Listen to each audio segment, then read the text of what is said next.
Don't just stand there teasing me. Now it's time to show and prove. Welcome back to Rubbing Minds. Before we went on the break, we were discussing President Bola Ahmed Tinubu's policies and how it's affecting the growth of the country. Right now, we want to delve into an industry that despite every single thing, despite every single challenge that they've experienced, they've managed somehow, the people in the industry has managed to thrive, and that is the entertainment industry. We're going to be discussing Afrobeats in particular, the music industry. We've seen our artists winning the highest awards at the highest levels, from Grammys, even down to obviously the Headies, in our local, in our country. And you just really want to talk about the evolution of the Nigerian music. And with me, I have a culture consultant who is an expert and an authority in the music business, Jide Taiwo. Welcome to the program. Oh, hi. Thanks for having me. All right. So good to be here. Yes. Let's talk about Afrobeats. I'm just going to jump heads in. Yeah. Yes. You've seen so much growth in such a short time, and it's almost unbelievable. In fact, Afrobeats is considered African music, and of course it originated from this country. Even other people from other countries that are not obviously Nigeria are flying the Afrobeats flag, and the whole world recognizes Afrobeats. How did we get here? I mean, it's the combination of many years and many people and, many careers, This current space, and I like to think of it as contemporary popular music, right? When D'banj or Two-Face were making music, they still make music, but, when they were at their peak, their music wasn't necessarily called Afrobeats, right? So this Afrobeats era that we're in now is a result of many years of people, as far back as the mid-90s, folks like Kenny Ogungbe, who used their TV platform to give voice to an emerging generation of Nigerian, youngsters who wanted to make music. So now that you have this global acclaim that Afrobeats is enjoying now, it's important to also remember that it's a result, it's an evolution. This is the latest evolution of that thing we've been doing for many years. But it's heartwarming, and like you mentioned in your remarks, despite whatever is going on in Nigeria, the entertainment, the music, the film, entertainment in general, the culture scene in general, appears to always be that thing that Nigerians can lean on, whether for good or for bad. If you're upset, you listen to music. If you're happy, you listen to music. And it's heartwarming to see all of this progress being made. All right. So what would you say has contributed to the popularity of the genre now? Globally? Globally, the time was right. And the combination of many things. So where we had maybe 10 people who could make music in the mid-90s, by the mid-2000s, we probably had 50. Now, in the 2020s, we have countless. And the barrier of entry is kind of lowered. You don't need to pay for an 8-hour studio session, which was the thing some 20, 25 years ago. For you to record a proper song or track, you needed to lock yourself up in the studio and get it done. Now you can do it under your staircase, right? The explosion of social media has also helped. But most importantly is the relentless Nigerian spirit. There's something about us that just gives us that drive. Now that we've channeled it in the music, when we had the same attention in our sports, we could see what we did in sports. And when we kind of looked away from it, we've seen the results. So for the music itself, all of these things and the just unbreakable Nigerian spirits that is inspired by many things across the world, but is insistent on getting it done and getting it right properly. So that's kind of the thing that is driving the movement nowadays. All right. Also, I was in India last year, and I noticed that because I was hosting Cine Awards, it's a big award show in India, and then somebody just walked up to me and started singing, "Baby, calm down." So it was the biggest song in India as at 2023. Right. Because how did that happen? This is a country that they don't even speak English as a major language. There's Hindi that is a major language there. So how is it that we've been able to cross the borders that way? By just grinding and doing our things. It's funny that you mentioned India. My mother remembers Love in Tokyo from the 60s and 70s. We are not Indians, but somehow that crept into our space. It's kind of like how the music itself has gone towards all parts of the world. But it's important that it's not just an accident, right? The music is enjoyable, right? Nigerians are charismatic.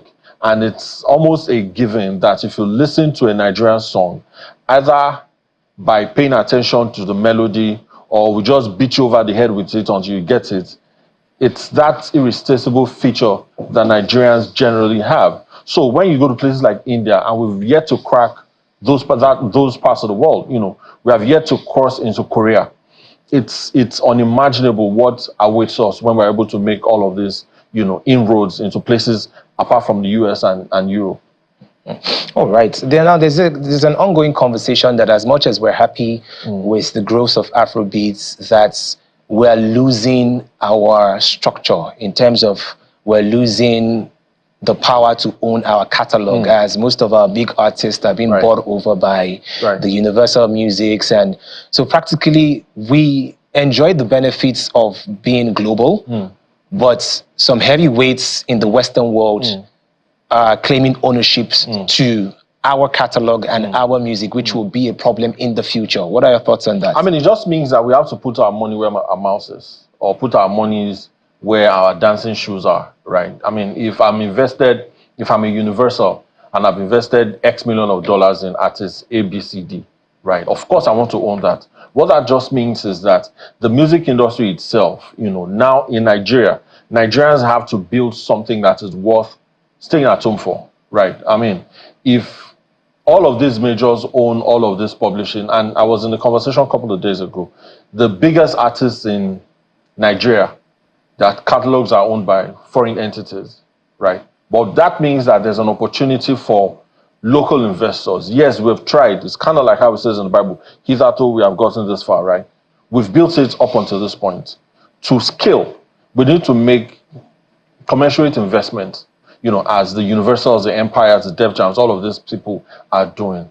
Otherwise, we'll see what happened in the 90s. At some point, all of these majors, Sony, Philips, all of them just upped and left, right? And then that gave birth to the Kennys, the Dove Records, all of them. That's what we need to build in the second phase of Afrobeat. So it's crucial that people in business, it's crucial that people in government that can make policies look at entertainment as important as the oil sector, for instance, because it's creative. It's a creative industry, and we've seen how much it can generate.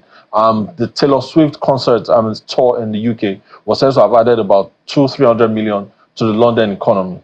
Those are things that are mind-blowing if you see it happening abroad, but those are things that can happen here. When we say we are doing Afrobeats to the world and we are selling out the O2s, yeah, but of what benefit is it to me if I'm just an up-and-comer in Ketu, for instance? Yeah. If I'm a hotelier in Surulere, if somebody sells out the O2, how does that add value to me? So those are things that we need to build to ensure that while this Afrobeats is to the world, the gaze should be looking internally, not just external. Because at the end of the day, the world is a fickle place. If we don't deliberately own this now, the momentum will shift, the world moves on to something else. It's happened with reggae.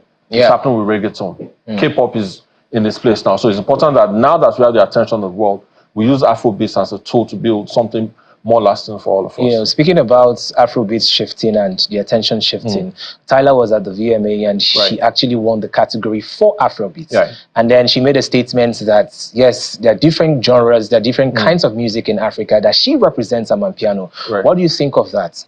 I mean, I can't hold anything against Tyler. It's not her fault that she made a sound and it was world over like that. And I respect our bravery to be able to say, yeah, I acknowledge this, but this is what I am. This is what I think us as Nigerians also need to do for ourselves. Personally, I've long been a believer in the fact that the Afrobeats itself is sort of like a misnomer. It's insufficient to describe everything that is Nigerian music. Like we said, if D'banj was making Tongolo in 2004 and it wasn't called Afrobeats then, does that make it less of an Afrobeat song? Does that make it popular music? Does that make it contemporary music? So you have all of these things that we as ourselves need to figure out what we want to do. Do we need to codify what an Afrobeat song needs to sound like?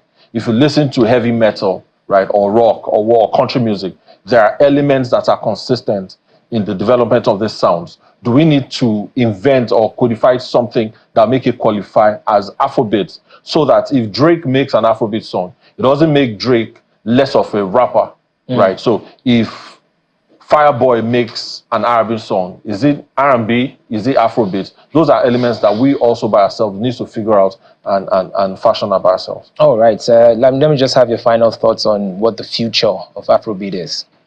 It's never been brighter. If you look at the way the world is positioned now, old enough to remember when folks used to buy internet hours. You pay 300 naira or 400 naira to browse for 1 hour. Now, my kids know how to run their iPads by themselves. With the benefit of technology, there's no limits to what our music industry, our entertainment industry, our culture industry can do. So yes, with the benefit of all of these things and the right resources, I mean, we're reaching $1 billion. All right. Thank you very much, Dijide Taiwo, and I hope that we'll be able to have as much percentage as possible from yes, $1 billion. It's important. Thank you so much for coming on. Thanks for having me. Don't just